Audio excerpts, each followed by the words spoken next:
Vous allez bien ce matin? Vous allez bien ce matin? Tu peux saluer ton frère, ta soeur, dire mon pasteur te salue ce matin. Content de voir ma mère ce matin au milieu de nous. Content de te voir, maman.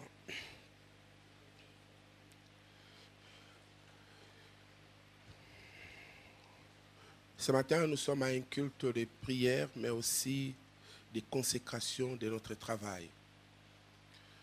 Ma prédication va tourner autour de ce thème. Donne à Dieu une occasion de te bénir. Donne à Dieu une occasion de te bénir. Dieu veut bénir son peuple, mais je vous amène ce message pour créer des principes dans la vie de quelqu'un afin que la bénédiction soit effective dans votre vie. Quelqu'un peut dire Amen. Genèse 17, le verset 1 à 9. La Bible dit ceci. Lorsqu'Abraham fut âgé de 99 ans, l'Éternel apparut à Abraham et lui dit, je suis le Dieu Tout-Puissant.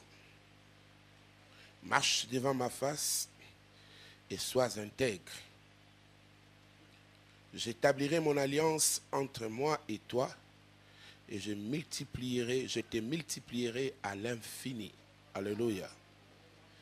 Abraham tomba sur sa face et Dieu lui parla en disant, voici mon alliance que je fais avec toi. Quand vous regardez dans ce chapitre, les versets 1, la manière dont les verbes sont conjugués, et les versets 2, la manière dont la Bible conjugue encore les verbes, on remarque qu'il y a quelque chose qui s'est passé entre les versets 1 et les versets 2.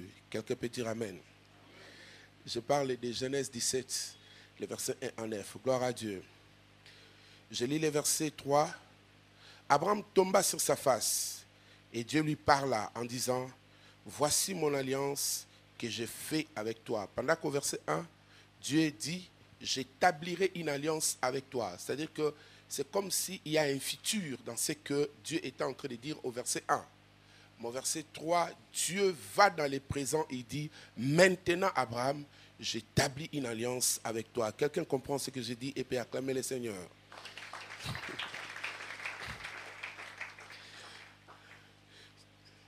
Voici mon alliance que je fais avec toi. Tu deviendras père d'une multitude de nations. On ne t'appellera plus Abraham, mais ton nom sera Abraham. Car je te rends père d'une multitude de nations. Je te rendrai fécond à l'infini. Je ferai de toi des nations et des rois sortiront de toi. Gloire à Dieu. J'établirai mon alliance entre moi et toi et tes descendants après toi, selon leur génération. Ce sera une alliance perpétuelle en vertu de laquelle je serai ton Dieu et celui de ta postérité. Amen. Ta postérité après toi. Je te donnerai et tes descendants après toi les pays que tu habites comme étranger, tous les pays de Canaan en possession perpétuelle, et je serai leur Dieu. Le verset 9, Dieu dit à Abraham, toi tu garderas mon alliance, et toi, tes descendants après toi, selon leur génération. Je voudrais que quelqu'un puisse acclamer très fort la parole de Dieu.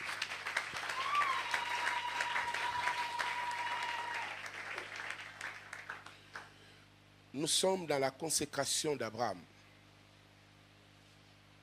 Cet homme de Dieu, il rencontre le Dieu qu'il a toujours voulu. Le mystère de sa vie se dévoile à lui ce jour-là. Mais quand nous regardons du chapitre 12 au chapitre 17, Dieu marche déjà avec Abraham. Dieu était déjà avec Abraham. Mais au chapitre 17, Dieu vient, il parle à Abraham, il dit Abraham, c'est comme si tu as trop joué dans cette affaire. Aujourd'hui, je dois faire quelque chose avec toi. Mais Abraham, tout ne commence pas comme nous avons commencé l'histoire. Quelqu'un peut dire Amen. Je puis dire moi-même que certainement le Seigneur pouvait dire à Abraham, Abraham, tout a commencé comme de l'aventure. Aujourd'hui, Abraham, mettons du sérieux dans cette affaire. Parce que je pense que j'ai beaucoup de choses à faire avec toi, mais je ne peux pas aller avec toi de cette manière. Content de voir mon papa aussi dans la salle. Je ne savais pas qu'il est là. Gloire à Dieu. Amen. Hein? Abraham, aujourd'hui, tout va commencer. Mais regarde ce que Dieu dit à Abraham. Abraham. Je prends les mots de la Bible. Marche devant moi, marche devant ma face et sois intègre. Alléluia. Dieu commence à promettre à Abraham des choses. Mais tout commence par quelque chose. Il dit, Abraham, marche devant moi et sois intègre. J'établirai une alliance avec toi. Je ferai ceci avec toi. Je te donnerai. Tu seras comme ça. Mais avant toute chose, marche devant moi et sois intègre. Donne à Dieu une occasion de te bénir. J'ai béni Dieu pour Abraham. Il n'a pas hésité. Au même instant, la Bible dit que Abraham tomba à genoux devant Dieu. Certainement, il y a eu beaucoup de choses qui se sont passées là-bas et que la Bible n'a pas écrit cela. Parce que quand nous allons directement au verset 3, on voit un Dieu qui a parlé dans le futur, qui commence à parler dans le présent. Il dit, maintenant Abraham, j'établis une alliance avec toi. Je ferai ceci avec toi. Tu seras le père des nations. Tu seras comme ça. Il y a eu quelque chose qui a provoqué toute la bénédiction qui est proclamée au verset 3 dans la vie d'Abraham. Ce n'était pas gratuit. Comme aujourd'hui l'Église commence à croire comme tout est facile. Tout est facile. Tout n'est pas facile avec Dieu parce que la Bible dit depuis le temps de Jean-Baptiste que jusqu'en ce jour, le royaume de Dieu est forcé. Et ce sont des violents qui s'en emparent, ce ne sont pas des faiblards, ce ne sont pas des pécheurs, ce ne sont pas des voleurs, ce ne sont pas des escrocs, ce ne sont pas des menteurs, ce sont des violents spirituels qui s'en emparent. Le royaume de Dieu, c'est la puissance de Dieu, c'est les manifestations de la puissance de Dieu, les manifestations de la présence de Dieu. Ces choses ne sont possibles dans la vie d'un homme qu'avec des conditions données.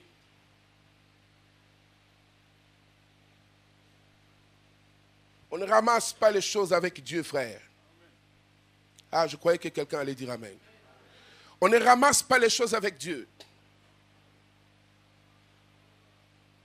Ainsi, Christ a regardé la femme.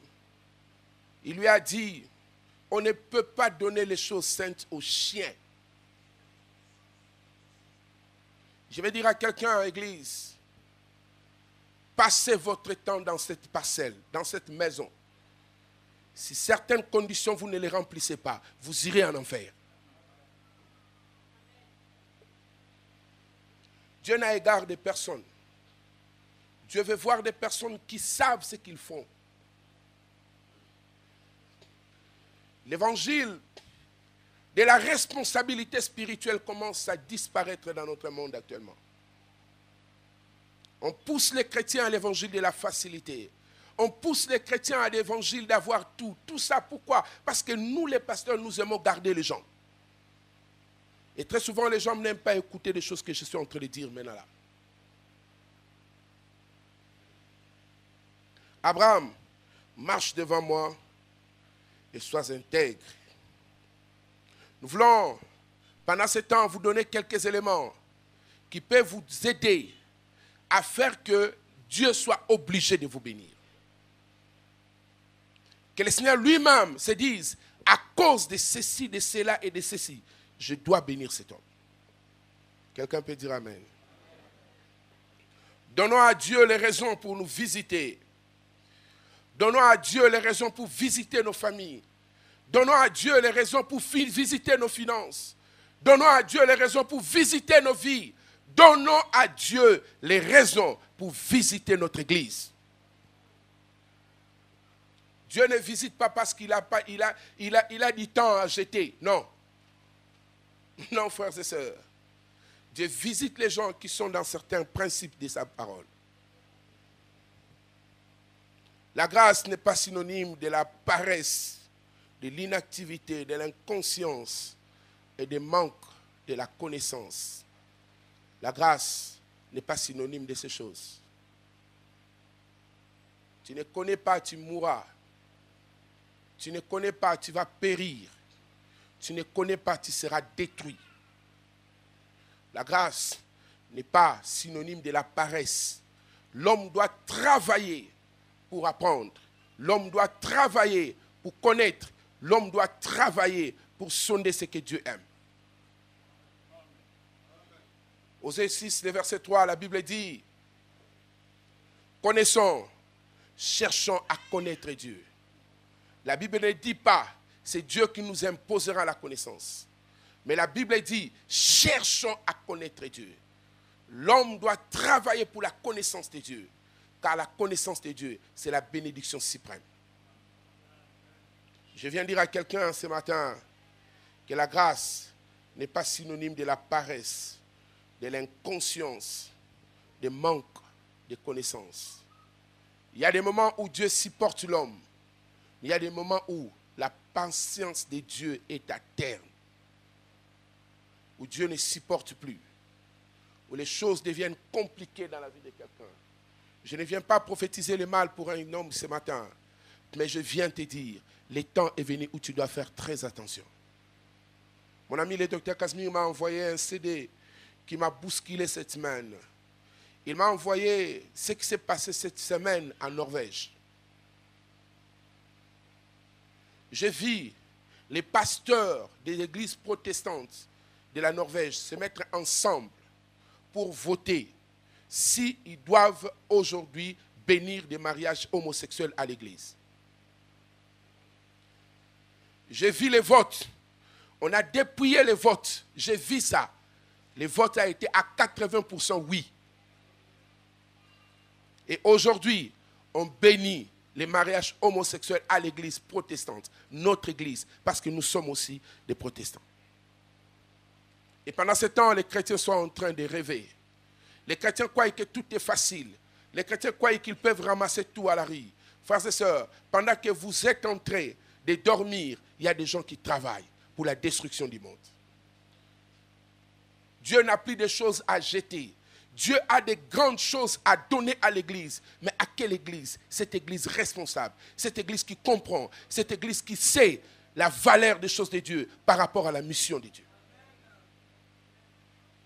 Dieu ne donnera jamais ses finances à n'importe qui aujourd'hui. Parce que Dieu sait que les temps courent. Comme les temps courent, les finances doivent être versées vers des personnes qui comprennent la valeur de la mission. Quand je parle de la mission, je ne suis pas en train de parler, on t'a envoyé à Vodacom pour aller juger les gens. Je parle de la mission de Dieu, le salut des âmes du Seigneur. Donne à Dieu une raison, une seule raison, frères et sœurs, qui va pousser Dieu à te bénir. Ce matin, je vous donne 4 raisons. 4 simples raisons qui peuvent donner à Dieu l'occasion de te bénir.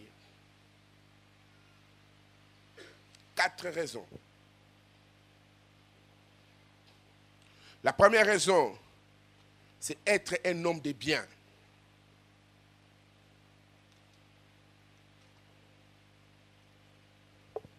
Je dis être un homme, hein?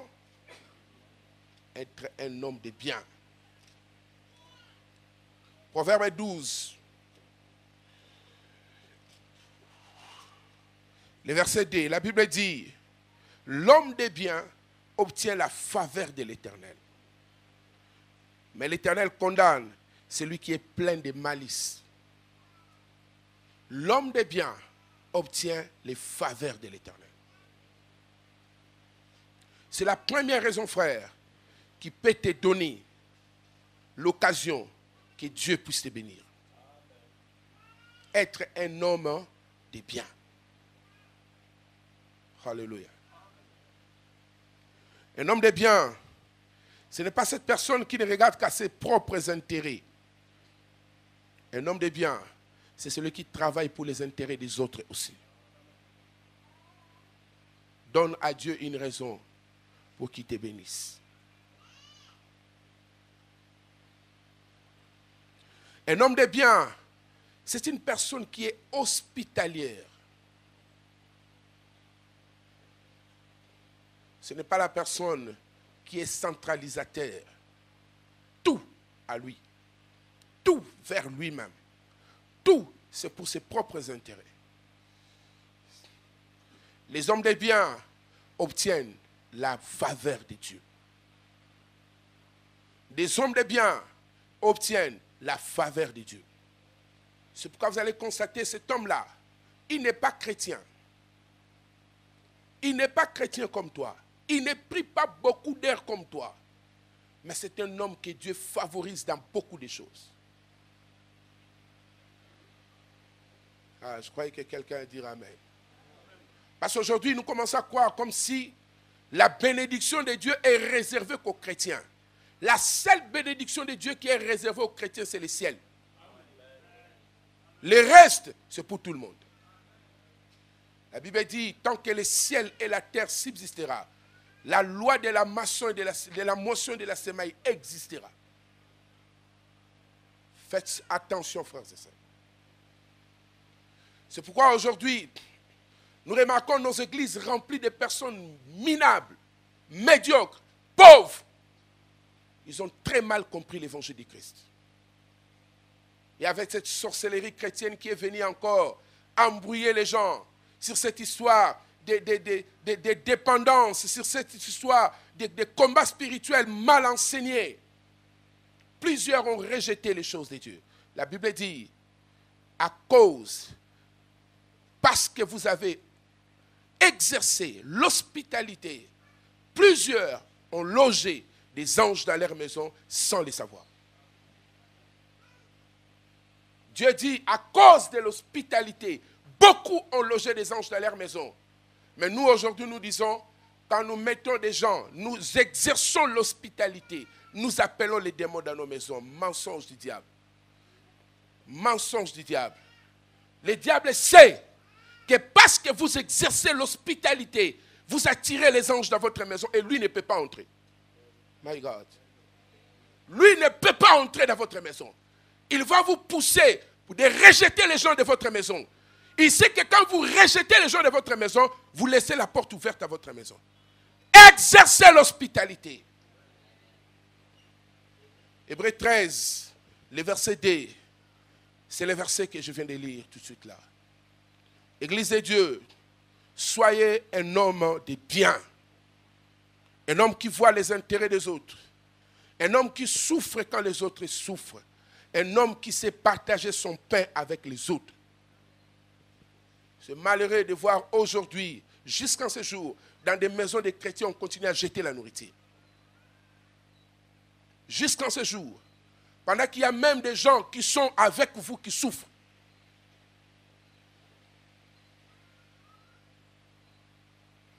Donne à Dieu une raison de te bénir. Il y a des gens, quand Dieu les regarde, il dit, je ne peux pas bénir cet homme. Ça ne sert à rien. En ce mois ici, combien de personnes ont mangé chez vous? Chez toi, dans ta maison. Combien de personnes ont mangé chez vous? En ce mois qui se termine. Nous crions à Dieu pour que Dieu nous bénisse. De quelle bénédiction vous cherchez à Dieu? De quelle bénédiction? Le Seigneur m'a réveillé à 1h du matin. Je commençais à travailler jusqu'à 5h40. Je pleurais comme un enfant. Je disais, Seigneur, c'est trop fort ce que tu me demandes de dire ce matin. C'est trop fort. Mais je crois que cette quinine va guérir plusieurs ce matin. Un homme de bien, c'est celui qui travaille pour la paix, les progrès, l'épanouissement des autres. Il travaille pour la paix, les progrès, l'épanouissement des autres. Il n'est pas là. C'est quand lui travaille, tout va bien. Quand lui ne travaille pas, il y a trop de déchets dans ce que vous faites. Simplement parce que lui n'est pas là. Mais parce que toi, tu connais les choses. Prends ce que tu connais, apprends aux autres, afin qu'ils enlèvent les déchets. Chrétiens, nous sommes devenus plus que des païens. Les cœurs des gens sont mauvais. Ainsi, la Bible dit, Dans le même verset que nous avons lu. Mais, le verset 2, mais l'Éternel condamne celui qui est plein de malice. La Bible dit que Dieu donne de la faveur à un homme du bien. Mais Dieu condamne le cœur qui est plein de malice. Des gens avec des cœurs qui sont des pièges. Ils vous parlent, mais ils vous piègent. Curieusement, même dans nos églises aujourd'hui, quelqu'un vous parle, mais quand vous regardez son cœur, vous avez envie de vomir. Église de Dieu, quittons ces choses. Quittons ces choses. Je pleure ce matin. Je ne veux pas que ce jour-là, que quelqu'un puisse dire à Dieu, je ne connaissais pas ces choses. Je t'accuserai devant le Père. Je dirai au Père, je t'avais dit ça. Jouez avec tout ce que vous pouvez jouer avec l'Église ce matin. Ne jouez jamais avec l'évangile du cœur. Mon Dieu. Ne jouez jamais avec l'évangile du cœur. Faites attention au cœur. C'est le cœur qui t'amènera devant la présence du Père. Si ton cœur est bon, tu faciliteras l'épanouissement de plusieurs. Tu vas aimer les autres. Tu vas te sacrifier pour les autres. Tu comprendras que non, je ne peux pas jeter parce qu'il y a plusieurs qui souffrent. Plusieurs qui souffrent. Alléluia. Nous avons commencé à dire cette histoire des cahiers. Ça fait presque 2 semaines. Les paquets de cahiers coûtent 2000 francs. Mais les hommes sont insensibles. On devait avoir des cartons et des cartons de cahiers aujourd'hui. Mais pourquoi on n'en a pas? Le cœur est mauvais. Le cœur est centralisateur. Tout vers moi. Tu donnes à tes enfants les cahiers, même les réserves, les triples de ce que tu as.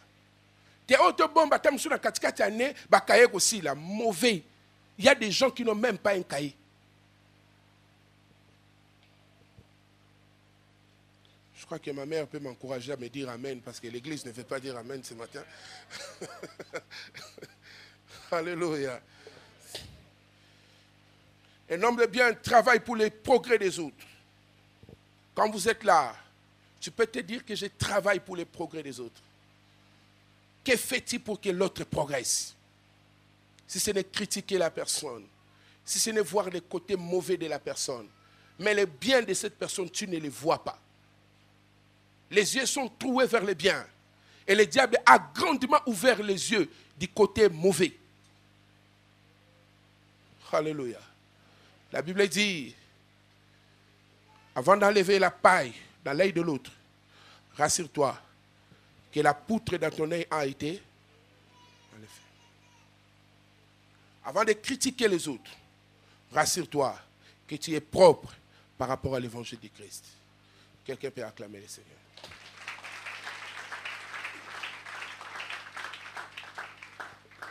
Un homme de bien garde son calme. Un homme de bien vous rassure.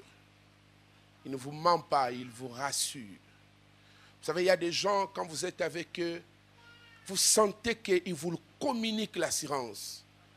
Vous communiquent l'assurance. Vous êtes en paix intérieure parce que certaines choses au fond de vous sont calmées par la présence de cette personne. Alléluia. J'ai parlé avec une jeune dame à Tyrannis hier. On se battait pour beaucoup de choses à Tyrannis. Cette maman avait son enfant l'année passée. Elle est venue pour payer les frais. Elle a regardé tout ce qu'on était en train de faire. Elle m'a dit, pasteur, je vais t'encourager. J'ai dit, ah maman, c'est vrai, oui, je t'encourage, pasteur. Je sais que tu passes par des mauvais temps. Je sais. Je vois beaucoup de choses ici, c'est très joli. Mais je sais que tu ne passes pas par de bons moments. Et je sais que le Dieu que tu sers te rendra grand. Ah, je n'ai pas pu supporter la présence de cette femme parce que j'avais des larmes et je suis sorti. J'ai dit à ma fille Betty, cette femme a failli me faire pleurer. Vous savez, un homme de bien vous rassure. Un homme de bien ne vient pas devant vous pour vous clouer. Yo n'engo ala esili. Yo esili. Pour même ngamo na no sambela pono na yo ka kilo na mutema. Nzamba boaki yo. C'est-à-dire qu'il vous communique des choses. Vous dites, mais c'est fini pour moi. Mauvais monsieur. ton caractère ne peut pas te faire progresser. Alléluia. J'étais dans une réunion, un homme a parlé sur le caractère, il a parlé, il a voulu nous montrer vraiment que nous étions, si c'est comment. L'erreur, on a dit, bon, il faut que quelqu'un puisse parler quand même à la fin. J'ai vu la plupart des amis, pasteur tout consort. J'ai vu la plupart des amis, pasteurs et consorts, sont venus, mais ils ont dit directement, docteur. On me donne mes micros, je dis, ok, il faut que j'apprenne à cet homme, à ces messieurs à être humble. Je commençais par dire à l'assemblée, l'évangile que Christ m'a donné, les messages que Dieu m'a donné, la Bible que je lis ne traite pas les problèmes du caractère. La Bible que Dieu m'a donnée traite les problèmes de la conversion. Une bonne conversion amènera le caractère à suivre. Bat to bat. Je ne passerai pas mon temps à critiquer les gens qui ont un mauvais caractère. Je passerai mon temps à prêcher que leur cœur change. Quand leur cœur va changer, petit à petit, le caractère va suivre. L'homme était mouillé. J'ai laissé le micro. La personne a dit, il fallait un monsieur qui maîtrise les évangiles. Mouillé, il n'arrivait plus à parler. Mouillé. Quittez ces choses de condamner les gens matin, midi, soir. On est fatigué de ces choses. Il y a des gens que vous condamnez, ils font un travail plus que vous. Un homme dit bien, travaille pour les progrès. Ah oui, tu fais un grand travail, mais ici, tu es d'arranger. Il s'arrête là. Il passe plus de temps à prier pour la personne qu'à critiquer la personne. Alléluia. Alléluia. Est-ce que les pasteurs encouragent les gens à avoir un mauvais caractère? Non. Mais je dis aux gens, des fois, beaucoup de remarques fatiguent. Beaucoup de remarques, des fois, fatiguent. Prenons le temps de prier. De prier. Dieu peut changer. Dieu peut changer un homme qui s'appelait le fils de Jonas, un pécheur, un connaisseur de la loi. La loi dit, tu ne seras pas ni, tu ne seras jamais ni devant les gens. Les gens ne verront pas ta nudité. Mais le fils de Jonas est resté pendant 3 ans avec Jésus-Christ. Année après année, écoutant la parole. Il a même été envoyé par le Seigneur pour aller prêcher les autres. Mais quand le Seigneur est parti, la Bible nous montre que le fils de Jonas est allé pécher. Ce qui est plus grave, le fils de Jonas était nu devant Jean, son petit frère, Jacques, son petit frère. Ainsi un jour, le maître l'a regardé et lui a dit, Simon-Pierre, les jours où tu seras converti, affermis tes frères. Prions pour la conversion des gens. Et quand la conversion véritable est là, vous n'avez plus jamais vu dans les actes des apôtres Pierre être nu devant les gens. La puissance du Saint-Esprit est descendue dans la vie de cette personne. La puissance du Saint-Esprit a convaincu le cœur de cet homme. Cet homme n'était plus le Simon qui a marché avec Christ. C'était une personne renouvelée par la puissance de l'Esprit. C'était devenu un homme différent. Il a prêché l'évangile aux gens. Il a montré les choses aux gens. C'était un homme transformé intérieurement. Et parce qu'il a été transformé intérieurement, la Bible ne dit pas que les défauts étaient partis. Un jour, Simon-Pierre était avec les gens. Il s'est éclipsé. Paul l'appelle, il dit, Simon, que fais-tu? Tu as récidivé avec tes histoires yakala. Ozongeli ango Pierre. Obandeli sou makambo yo. Pierre. La Bible ne dit pas que Pierre a boudé. Parce que la puissance de le Saint-Esprit amène la conviction du péché dans les cœurs. Il avait compris que les choses qui se passent en moi n'est pas bien. Seigneur, pardonne-moi. Mais curieusement, il y a un homme qui s'appelle Judas, commettant le même péché que Pierre. Mais le jour-là, il est parti se pendre parce que l'œuvre de Dieu n'était pas dans son cœur. Son cœur était plein d'argent. Soyez des hommes de bien. Quand vous êtes un homme de bien, le Seigneur trouvera des moyens pour te bénir. Un homme de bien ne vous isole pas socialement. Isole pas socialement. Non. Un homme de bien partage ce que Dieu lui a donné. Alléluia. Allez voir les gens, il peut avoir beaucoup. Hein. Mais quand il vient seulement chez lui, il ne peut pas oser. Ah, tu l'as dit à 4 jours. Mais il a $200 en poche. Mauvais monsieur. Apprenez à ne pas isoler les autres socialement. Si Dieu vous bénit, bénissez les autres. Ah, même si vous ne dites pas amen, j'attends les amens au ciel pour dire prêche encore, fils. Les hommes de bien vous donnent et vous font confiance. Un homme de bien, tu peux lui faire beaucoup de mal, mais vous allez sentir que cette personne a toujours tendance à faire confiance parce qu'il croit que Dieu peut transformer les cœurs. Il y a quelqu'un qui comprend ce que je dis. Il croit que Dieu peut transformer les cœurs. Il se dit, c'était un mal, c'est passé. Moi aussi, j'ai fait mal à maman Nathalie. Maman Nathalie m'a pardonné, m'a fait confiance. Pourquoi ne pas faire confiance aux autres? Mon pasteur aime me dire, pendant, tu es le fruit de la patience des autres. Sois patient envers les autres aussi. Il y a quelqu'un qui écoute. Il faut poser la question à ma mère. Hein. Moi, j'étais un bandit. Hein. Le fruit de la patience des autres.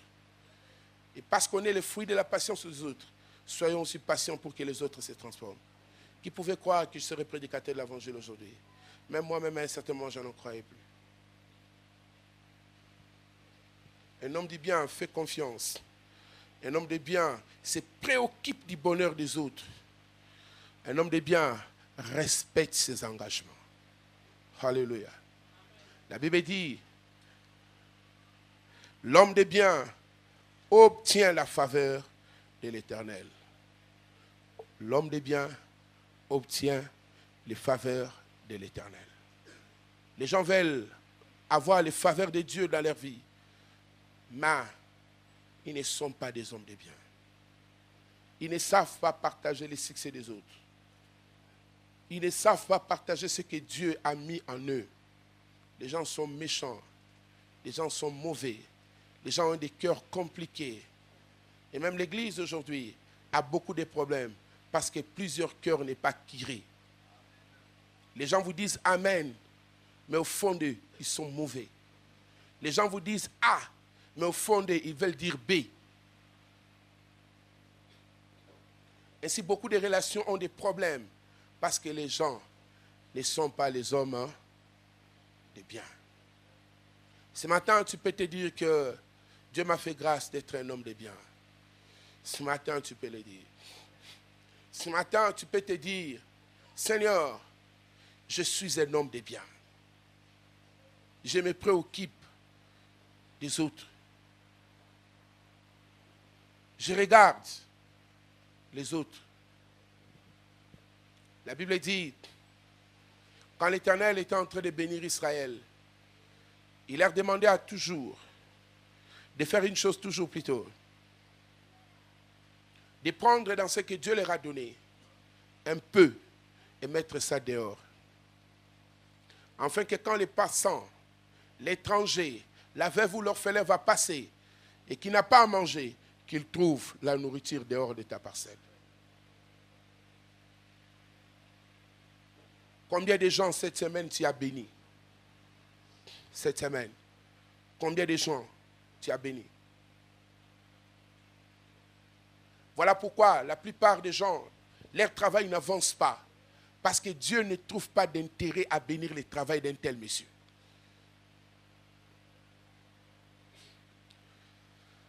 Je vous demande de me pardonner. Je ne voulais pas prêcher ces choses. J'ai été vraiment imposé de prêcher ce que je prêche ce matin. Je vois plusieurs devenir tristes ce matin. Et même j'étais triste même en venant au CD. Tu peux te dire dans ton cœur, je suis un homme de bien. Combien de personnes cette semaine ont dit gloire à Dieu? Seigneur, souviens-toi de Papa Ndaye. Combien l'ont dit cette semaine? Combien ont été devant Dieu pour dire à Dieu, Seigneur, cet homme, sa famille, ses enfants ne vont manquer de rien. Cet homme. Il y a beaucoup de choses, frères et sœurs, qu'avant je ne comprenais pas. Les mois passés, je commence à comprendre beaucoup de choses. Des fois, quand je regarde ma vie, je dis, il y a bien des choses que je ne mérite pas. Mais je dis non, à cause de mon père, il y a des choses que moi je dois avoir. Je vis cet homme se sacrifier pour plusieurs.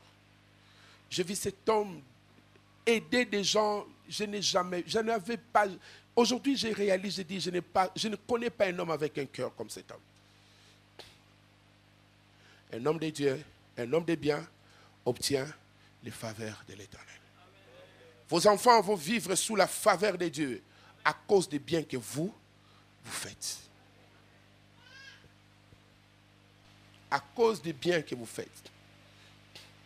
Quand madame n'était pas là, un jour, il y a quelqu'un qui est venu me voir. Au fond de moi, je sentais que je devais lui donner quelque chose. Mais moi, de lui donner quelque chose, je pensais plus à avoir un peu d'argent et lui donner. Je me dis au fond de moi, je n'ai pas d'argent, mais qu'est-ce que je peux faire? Je suis comme, qui est là? Bon, prenez la nourriture, donnez un peu à ces messieurs en attendant que je réfléchisse. Frère, la manière dont la personne a travaillé les 4 boules, je ne pense pas que c'était 2 minutes. En tout cas, papa, je ne pense pas qu'il y a que 2 minutes.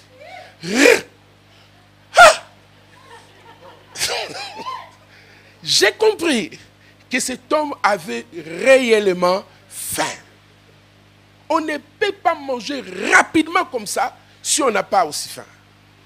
Au fond de moi, je dis, Seigneur, je crois que cet homme va me bénir. Plusieurs jours plus tard, il me dit, pasteur, ce jour j'étais chez toi, j'ai tremblé comme quelqu'un qui a pris de la quinine. Quand on a yoki karabo pia et biloko, na mute mananga na binzambe molomba lui akende liboso. On a voyage mususu likologa ya fufu. Fufu yo pese mutu na binzambe amata ba vioti alemba. Fufu kaka yo selinini. Un homme de bien. Alléluia. Tu peux dire à ton frère, à ta soeur, sois un homme de bien. Sois un homme de bien. C'est parmi les choses qui vont nous distinguer avec le monde. Le monde verra que nous sommes à Dieu avec ces petites choses comme ça. On a oublié des petites choses pour nous amener aux 7 principes spéciaux. C'est comme quelqu'un qui me disait hier, les 10 versets les plus puissants et spectaculaires de finances. Je dis que je n'ai que faire de ces choses. Je n'ai que faire de ces choses. L'évangile, ce sont des fois des petites choses comme ça. Dieu ne va pas te regarder dans les millions que tu vas donner aux gens. Mais des fois, c'est 1 000 francs seulement. Des fois, c'est 500 francs. Des fois, c'est une petite partie de nourriture que tu vas jeter le soir. Parce que il y a foufoué là là. Il y a des gens qui ont foufoué là là. Alléluia. Je vais m'arrêter là pour aujourd'hui. J'ai beaucoup de choses à dire. Je vais m'arrêter là pour aujourd'hui. Amen. Qui a cru au Seigneur Nathan Wabatata pasteur? Nathan Wabatata pasteur. Il y a des bishop, Tata pasteur. Qui a cru à Dieu à cette époque-là? Vous connaissez Nathan Wabatata pasteur, Luison? Bandara ba pasteur à la randine. Balamba Rabanzungu ya ma famille. Moutounion soit tazana la bête amena souki pas pasteur la dame après celle nini les lo bandara ba pasteur comment civiliser la maison du pasteur on n'entre pas trop, on ne touche pas trop, il faut laisser les pasteurs, il faut les tata pasteurs ont fait évoluer l'évangile, les bishops ont détruit l'évangile. Que Dieu bénisse sa parole.